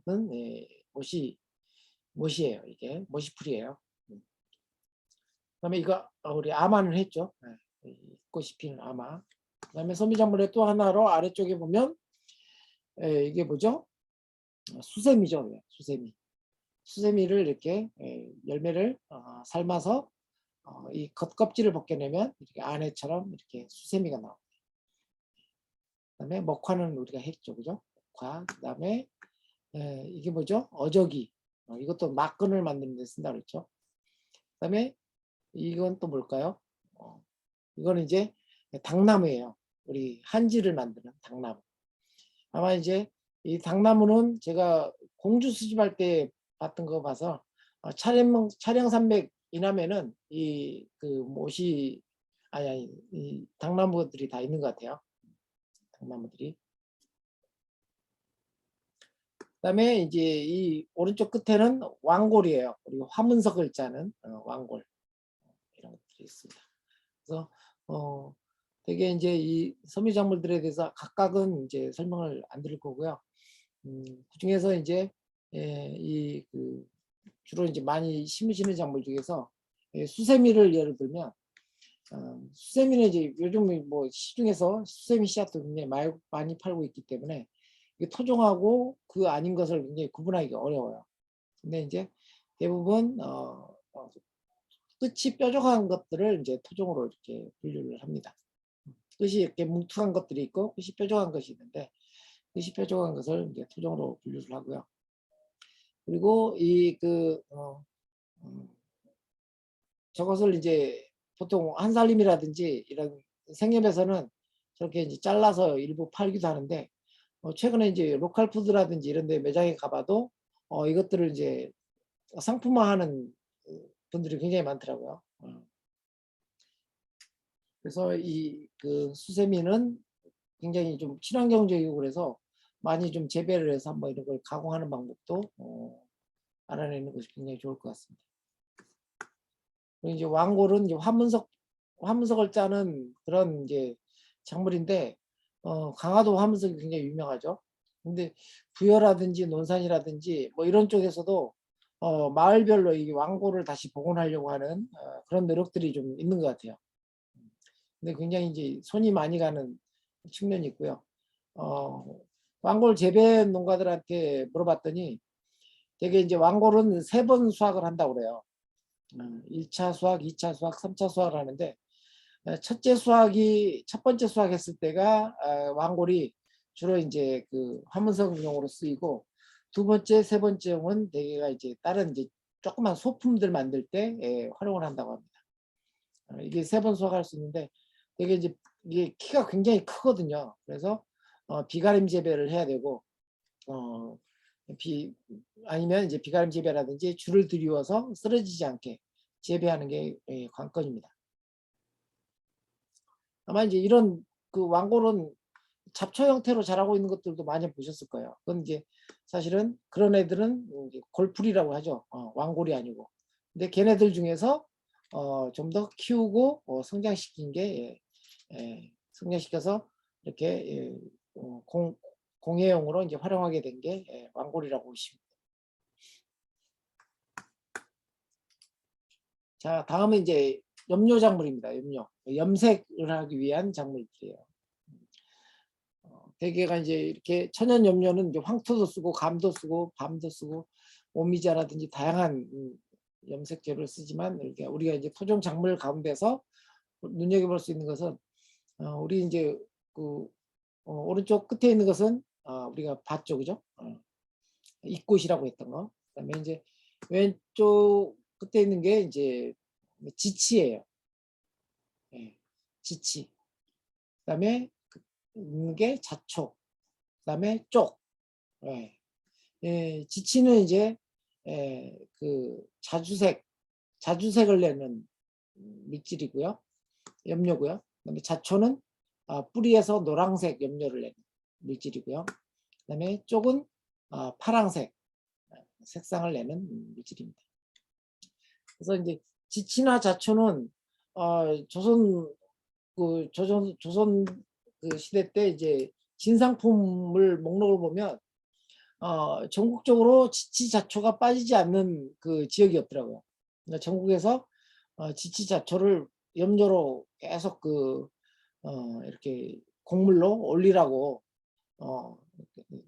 이렇게 내렸나 봐요, 지역마다. 그래가지고 할당량이 다 있는 걸 봐서는 굉장히 궁중에서는 이제 뭐 궁중 의복이라든지 이런 걸 염색하는데 이 염료들이 굉장히 많이 필요했다는 것을 볼 수 있습니다. 그다음에 이제 쪽은 보면 이제 이렇게 우리 꽃을 보면 꼭 그 물가에 있는 무슨 꽃을 닮았죠, 그죠? 이건 이제 초록색, 파란색 염료를 내는 염료로 쓰였습니다. 쪽은 대개가 이제 생쪽으로 드릴 수 있는 물하고 발효 쪽으로 이렇게 드릴 수 있는 물질이 달라요. 그래서 생쪽은 약간 좀 하늘색 색상이 난다면 발효를 시키면 훨씬 더 파란, 아주 진한 파란색을 내죠. 그래서 이제 인도에 가보면 이 발효 쪽이 굉장히 유명한데 인도에는 굉장히 카스트 제도가 있어가지고 굉장히 그 계급이 분류가 많이 되는데 이 쪽만 발효시키는 그 계급이 따로 있더라고요. 유튜브에 보면 그 사람은 하루 종일 욕조 같은 데 들어가가지고 이 쪽이 담긴 물에서 계속 물장구를 치는, 그래서 발효를 시키는 그런 일들을 하고 있는 모습을 볼 수 있고요. 그 사람은 피부에서 초록색이 파란색이 아예 빠지는 날이 없는 그런 일들을 하고 있는 것도 볼 수 있었어요. 예, 염료작물 넘어가고 너무 또 길게 하면 또 질문을 시간 시간이 없어서 짧게 넘어갑니다. 그다음에 이제 우리 농사와 관련돼서 이제 녹비작물 커버크랍이라고 그러죠. 이것도 굉장히 중요한데 이게 이제 왼쪽 가장 구석자기에 있는 게 이제 호밀이죠, 호밀. 이 호밀 같은 경우는 이 뿌리가 굉장히 깊게 내려요. 그래서 경운 작물이라고 하죠. 이 호밀 뿌리의 잔뿌리까지 다 합치면 한국에서 서울에서 LA까지의 거리를 넘어선대요. 키로수로 11,000km로 11,000km의 길이가 나오는 게 이 호밀뿌리입니다. 그리고 이 호밀뿌리의 표면적을 계산해 봤더니 150평, 440제곱미터가 나와요. 그러니까 이 호밀뿌리가 얼마나 많은 땅들을 갈아주고 그다음에 그 안에 얼마나 많은 그 탄수화물을 저장하는지, 그 탄소를 저장하는지, 뿌리 자체가 이제 탄소니까 저장하는지를 알 수가 있죠. 그래서 대표적인 녹비작물 커버크랍이라고 할 수 있어요. 그 다음에 이제 메밀인데요. 메밀 같은 경우는 대파작물로 굉장히 유명하죠. 되게 이제 모내기 하려고 했는데 비 안 와서 모내기 못하고, 그러면 콩이라도 심으려고 그랬더니 비도 안 와서 또 콩 못 파종하고, 그러면 최종적으로 마지막에 심을 수 있는 게 이 메밀이라고 합니다. 그래서 이제 어른들은 이제 흉년 밥그릇, 날씨 안 좋아가지고 정말 흉년지 들 것 같았는데 마지막으로 밥그릇을 채워주는 것은 메밀밖에 없더라. 그래서 흉년 밥그릇이라고 하는 게 이 메밀의 특징입니다. 근데 이 메밀이 녹비작물로서의 가지고 있는 특징은 뭐냐면 인산지를 땅에 많이 가져다 주는 거예요. 다른 콩가작물들이 질소지를 가져다 주는 데 비해서 이 메밀이 가지고 있는 것은 인산지를 작물들이 흡수할 수 있는 가용의 형태로 많이 땅에 남겨주는 게 이 메밀이에요. 내년에 만약 이 인산질이 많이 필요한 열매 작물들을 심어야 된다 그러면 그 전에 메밀을 파종하면 훨씬 더 수확량을 기대할 수 있겠죠. 그 다음에 이제 클로바, 왼쪽에 이제 클로바죠, 그죠? 우리 토끼풀이라고 하는 거. 얘네들은 대표적인 그 질소고정형 작물이죠. 그리고 질소고정형이면서 키가 크지 않고 넝클형이 아니라서 과수원이라든지 이런 데 파종하면 굉장히 유리한 작물이라고 했습니다. 그 다음에 이제 수수인데 수수가 어떻게 이게 녹비작물일까? 근데 수수가 의외로 땅속에 남기는 그 탄소 그 부식이라고 하죠. 탄소 부식질이 굉장히 많은 게 이 수수의 특징이라고 합니다. 그래서 수수를 수확할 때 뿌리째 뽑지 말고 밑둥만 잘라서 유지한다면 그 탄소를 가두는 아주 중요한 녹비작물로 수수가 자리매김할 수가 있습니다. 그 다음에 이제 이 왼쪽으로 다시 보면 노란 꽃이 피어 있는 이게 자기풀이죠, 자기풀. 자기풀인데 새로운 용어로 이제 자기완두라고 해요. 자고비완두라고 합니다. 자고새완두. 근데 이제 우리는 이제 자기풀이라고 이렇게 얘기하는데 잡초 중에 하나죠, 사실은. 얘도 콩가작물로 키가 크지 않고 넝클형이 아니고 토양의 질소를 고정하는 어떤 그런 중요한 기능을 하고 있고요. 그 다음에 이 오른쪽에는 이제 그 오크라죠, 오크라. 오크라의 경우도 땅속에 뿌리를 깊이 내려서 땅속에 탄소질을 굉장히 많이 남기는 작물에 속합니다. 그리고 이제 밑에는 이제 유채죠, 유채. 우리는 이제 십자가에서 많이 했기 때문에 유채 넘어가고요. 이것도 녹비작물의 하나로 각광을 받고 있고요. 그 다음에 이제 동부, 여기는 지금 흰 동부를 보였는데 동부도 녹비작물로 취급을 받고 있고요. 그 다음에 이거 귀리, 이것도 녹비작물의 하나입니다. 그리고 오른쪽 모서리에는 자운형이에요, 이게. 토끼풀하고 비슷하게 생겼지만 꽃 색상도 다르고 이파리 모양도 다른 자운형. 근데 자운형은 사실은 이제 중부이남, 그러니까 차량산맥이남, 공주라든지 뭐 논산이라든지 이런 데는 자운형으로 돌려짓기를 해도 되는데 중부 이북은 이 자운형 대신에 헤어리 배치를 많이 활용하죠. 왜냐하면 꽃이 필 때 갈아엎어야 되는 한계가 있거든요. 근데 꽃이 피고 씨앗이 어느 정도 맺혀서 자동으로 계속 자랄 수 있게 하려면 중부 이남에서는 자운형, 그리고 중부 이북에서는 헤어리 배치를 이렇게 녹비작물로 활용을 해야 돼요. 숨가쁘게 달려왔는데 마지막입니다. 화해작물. 붓꽃이, 이건 붓꽃처럼 생겼죠? 창포예요, 꽃창포. 그다음이 이게 진짜 창포죠. 우리가 5월 단오 때 머리 감는 창포가 이런 창포. 그러니까 이 꽃창포하고 그냥 창포는 과가 다른 거예요. 얘는 나리과예요, 나리과. 나리꽃하고 씨앗이 거의 비슷하죠, 그죠? 네. 근데 이 창포는 열매에서 이게 꽃이거든요. 지금 현재 길다랗게 되어 있는 게 이게 이제 천남성 열매의 특징이죠. 천남성과예요. 천남성과. 이건 이제 향료, 우리 비누 향 중에 이 창포 향을 많이 넣은 게 있죠, 그죠? 향긋한.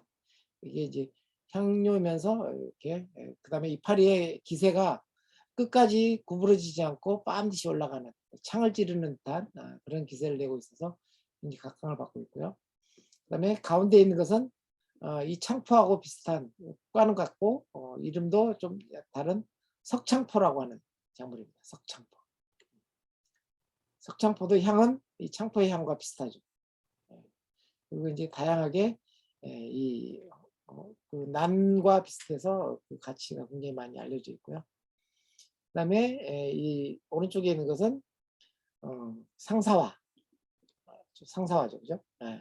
이것도 이제 백합과의 작물이긴 한데 얘는 이제 상사화라고 이름 붙여진 이유는 이파리하고 꽃이 만나지 않는다. 이파리가 한참 무성한 다음에 이파리가 다 사그라들면 나중에 꽃대를 올려서 꽃이 핀다라고 해서 상사화. 그래서 이제 절가에 절 있는 데에다 많이 심기도 하고 요즘은 민가에서 굉장히 많이 심죠. 그다음에 그 아래쪽에 이렇게 길쭉하게 있는 것은 무릇입니다. 무릇. 그러니까 우리 상사화를 꽃무릇이라고 하는 경우도 있잖아요, 그죠?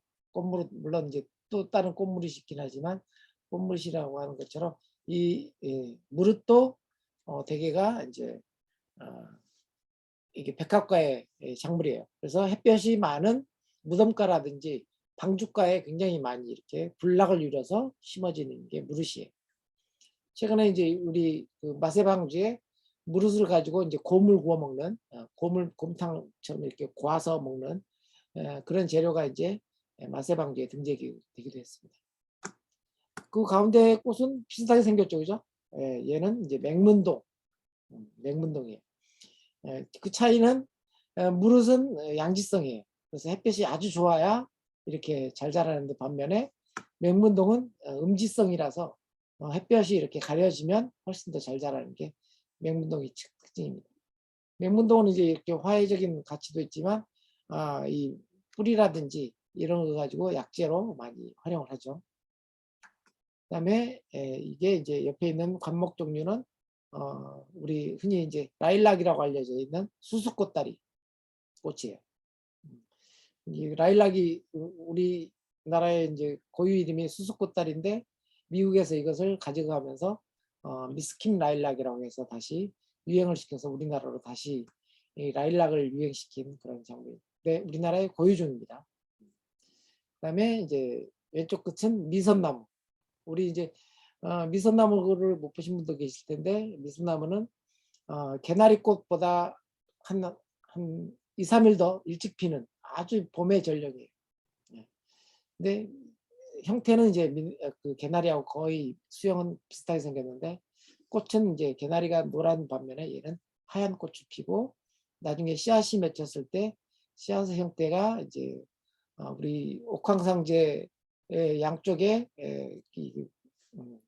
서 있는 그 선녀들이 그 붙이는 부채 모양을 닮았다고 그래서 씨앗의 모양이 부채 모양을 닮았다고 해서 미선나무 이렇게 알려져 있습니다. 예, 오늘 많은 것을 하려니까 시간이 굉장히 많이 걸렸네요. 좀 옆으로 세기도 하고 그래서 많이 썼습니다. 여기까지입니다. 고생하셨습니다. 저는 일단 안 졸으려고 얼마나 노력했는지. 예. 네, 질문 내 말이 그렇게 졸렸다는 얘기죠? 오늘 너무 힘들어가지고요. 음. 질문 살펴주세요. 네. 보리밥을 먹은 다음에 그 방귀가 나오는 것도 같은 건가요? 네. 파이토케미칼이 해서 그럴까? 네, 단백질입니다. 그것도. 보리밥을 먹은 다음에 네. 그다음에 땅콩. 땅콩은 뭐죠? 그 퀴즈를 맞추신 거였구나.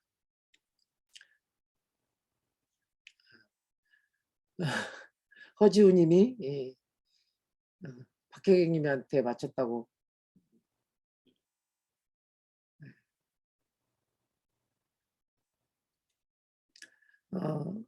아라비아. 네모 참깨, 팔모 참깨, 깨 씨앗의 꼬투리 즉 시방을 말하는 건가요? 네, 맞습니다. 시방의 개수를 얘기하는 겁니다. 홍순홍님이 깨깨우리는 뭐죠? 그럼 백꽃이잖아요. 시소도 들깨 변종일까요? 시소는 이제 이 차죽이나 이런 것들을 되게 이제 그 영어로 부를 때 시소라고 부르죠. 영어에서의 그 허브 이름이 시소예요. 같은 겁니다. 일본 말인가요, 시소가? 저는 그 허브 이름으로 영어 이름인 줄 알았어요. 그 다음에 잎, 줄기, 열매 등 모든 빨간색의 관상용 피마자는 식용 불가인가요? 예. 그 먹을 수 있습니다. 근데 이제 이파리는 줄기는 안 먹는 사람이 없고요. 열매는 아까 얘기했듯이 기름을 짜서 이렇게 식용을 하고요. 그다음에 이건 생으로는 이 그 피마자 생으로는 안 먹습니다. 독성이 있어가지고 되게 씨앗으로 해서 기름으로 이렇게 먹고요. 잎은 되게 이제 연한 잎을 따가지고 삶아요. 삶아서 그걸 말린 다음에 이른 봄에 이렇게 묵나물로 해 먹습니다. 이게 이제 다른 이런 그 묵나물하고 좀 다른 게 뭐냐면 이건 고기 맛이 나요. 이 묵나물로 해 먹으면 고기 맛이 나요. 그러니까 서민들한테는 고기가 굉장히 귀하잖아요. 근데 고기를 안 넣고도 고기 맛을 낼 수 있는 대표적인 나물이 이 그 피마자 나물이에요. 여러분이 해 드셔보시면 진짜 고기 맛이 납니다. 달맞이꽃이 정말 달을 닮아서 그런 줄 몰랐습니다. 달을 닮아서가 아니고요. 달을 맞아서. 네. 달을 맞아서 저녁 때 이제 꽃이 피는 비슷한 게 있죠. 밭꽃도 이제 저녁 때 피죠, 그죠? 네.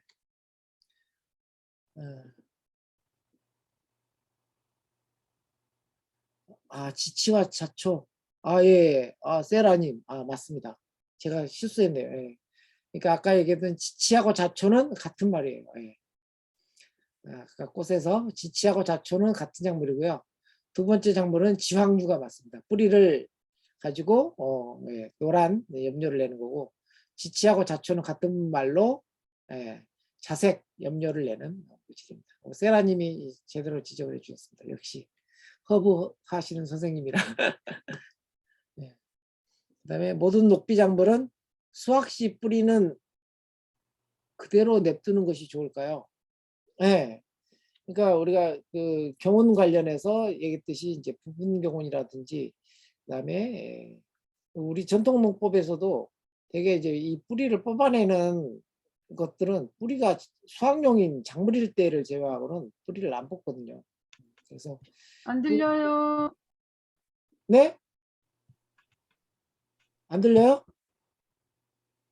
아니, 잘 들려요. 들려요 이제. 네.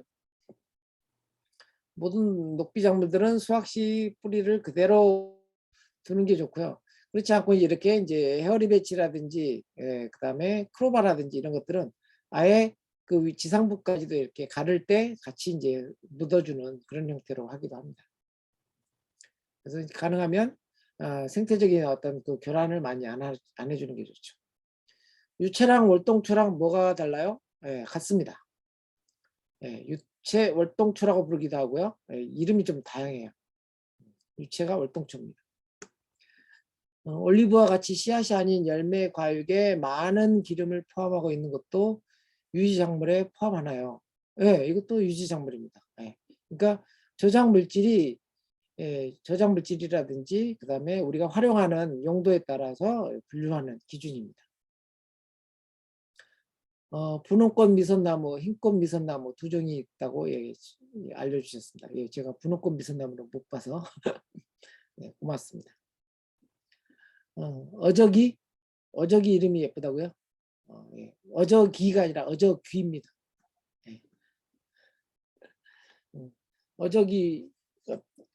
어저기는 사실 이제 섬유작물이고요. 지난 시간에 잠깐 얘기했던 것 같은데 되게 이제 콩밭이라든지 뭐 이런 밭을 일구고 나면 잡초처럼 키가 크게 자라는 게 이 어저기예요. 아마 보셨을 거예요. 요즘은 이제 그런 섬유작물들을 많이 안 심기 때문에 잡초화됐죠.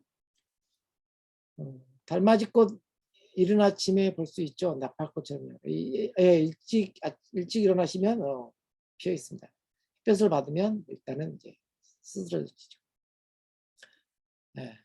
지치 뿌리 자주색 자초. 예. 쉽고요. 어저기. 밟으면 어적어적거린다고 어적이라는 말을 들었습니다. 그런 얘기는 처음 들어요, 저도. 한번 밟아봐야 되겠네요. 근데 키가 커서 밟을 일이 있을까 싶긴 한데 워낙 이제 처음 자랄 때부터 키가 크게 이렇게 쏙 올라와서 밟을 때의 소리는 못 들어봤습니다. 세라님. 예. 또 다른 질문이 없으신가요? 예. 다음 시간부터는 이제 뭐 정상 작물들에 대해서 이제 그 전통 지식 관련된 이야기를 하려고 그래요. 전통 지식이 이제 음식과 관련된 전통 지식도 있고 농사 방법에 대한 전통 지식, 그다음에 공예 이런 것들에 대한 전통 지식, 다양한 전통 지식이 있기 때문에 그것을 한 단락씩 이렇게 따져서 음식, 그다음에 농사법 뭐 이런 형태로 그 과정에서 또 이제 하나하나 작물에 대한 이야기도 같이 곁들여서 나오니까 다음 주도 기대해 주시고요. 오늘 고생하셨습니다. 메리 네, 크리스마스. 고생하셨습니다. 오늘 메리 너무 애쓰셨는데요. 오늘 굉장히 힘들었을 건데 저희 뭐지 그거 화면 다 키시고요. 박수 한번 쳐주시기 바랍니다. 우리 대표님한테 힘을 좀 주셔야 돼. 자, 박수. 네, 고생하셨습니다. 네, 수고하셨습니다. 네, 감사합니다. 자, 나가기 하시면 되겠습니다.